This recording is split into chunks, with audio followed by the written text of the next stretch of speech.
नमस्कार शेतकरी मित्रांनो, स्वागत आहे तुमचं सर्वांचं अंदाजे हवामानाच्या यूट्यूब चॅनलवर. चला मित्रांनो, बघूया आता महाराष्ट्रात बऱ्यापैकी भागामध्ये आता पावसाने चांगली दडी मारलेली आहे. आणि आता हे पाऊस आता महाराष्ट्रावरती कधी बरसणार आणि बंगालच्या उपसागरात कमी दाब क्षेत्र कधी तयार होणार, चला मित्रांनो सविस्तरपणे माहिती बघूया. तर आपण बघू शकता त्या साईटला इमेजद्वारा तर आपल्याला एक कमी दाब क्षेत्र दिसत आहे मध्य प्रदेश या राज्यावरती. या ठिकाणी हा कमी दाब क्षेत्रामुळे महाराष्ट्राच्या कसल्याही प्रकारचा पाऊस नाही येणार मित्रांनो. याचा प्रमुख कारण आहे मित्रांनो, हा सिस्टीम लांब आहे मित्रांनो, अगदी ते उत्तर प्रदेशच्या राज्याकडे दिसत आहे आपल्याला. याचा कसल्याही प्रकारचा आपल्या महाराष्ट्रात प्रभाव नाही होणार मित्रांनो.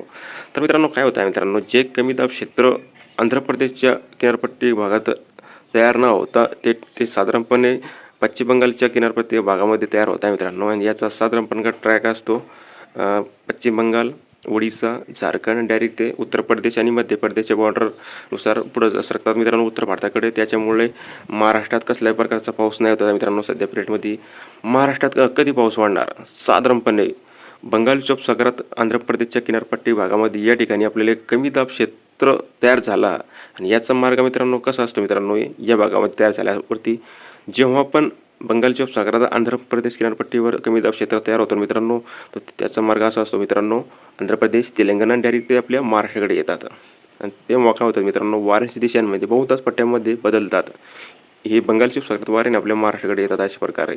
त्यामुळे ना विजांच्या कडकडासह मुसळधार पाऊस पडतो मित्रांनो. विदर्भ, मराठवाडा, मध्य महाराष्ट्रामध्ये तुफान पाऊस पडतो मित्रांनो. तर हा वर्षी असं कसलं आपल्याला प्रकार नाही दिसत आहे मित्रांनो. असा पाऊस नाही झालेला आहे. याचं प्रमुख कारण आहे मित्रांनो, कारण की जेव्हा पण अरबी समुद्र जास्त ॲक्टिव्ह असतो तेव्हा ते ना अशा प्रकारे आपल्या महाराष्ट्राकडे बहुतांमध्ये युगामध्ये वारं देतात. त्यामुळे ना हे वाऱ्यामुळे आपल्याला या जे बंगालच्या उपसागरात जे आंध्र प्रदेश किनारपट्टी या ठिकाणी वाऱ्याची दिशा म्हणजे तीव्र वारे वाहतात. त्यामुळे कमी दाब क्षेत्र तिथं नाही तयार होतो. ते उलट या ठिकाणी तयार होतात मित्रांनो, बंगालच्या खाडीमध्ये. आणि त्याचा प्रभाव त्याचा प्रभावामुळे उत्तर महाराष्ट्रात जास्त पाऊस पडतो आणि आपल्या महाराष्ट्रामध्ये पाऊस कमी पडतो.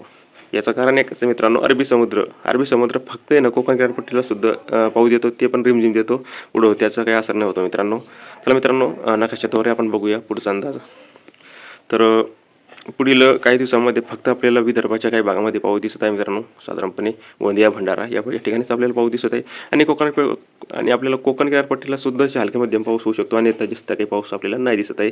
तर येणाऱ्या दिवसामध्ये सुद्धा आपल्याला महाराष्ट्राच्या बहुतांश पट्ट्यामध्ये पावसाची शक्यता कमीच असणार मित्रांनो. तर आलिनोचा प्रभाव आहे मित्रांनो. आलिनोमुळे काय झालेलं आहे मित्रांनो, अरबी समुद्राचे वारे जे तीव्र झालेले आहे, त्यामुळे आपल्या बंगालच्या सागरात कमी दाब क्षेत्र तयार नाही होत आहे. त्यामुळे असं झालेलं आहे. चला मित्रांनो, सध्या करता इतकंच. रोजच्या अपडेट बघण्यासाठी आपल्या चॅनलला सबस्क्राईब करून सोबत बेल आयकॉनला प्रेस करायला अजिबात विसरू नका. धन्यवाद.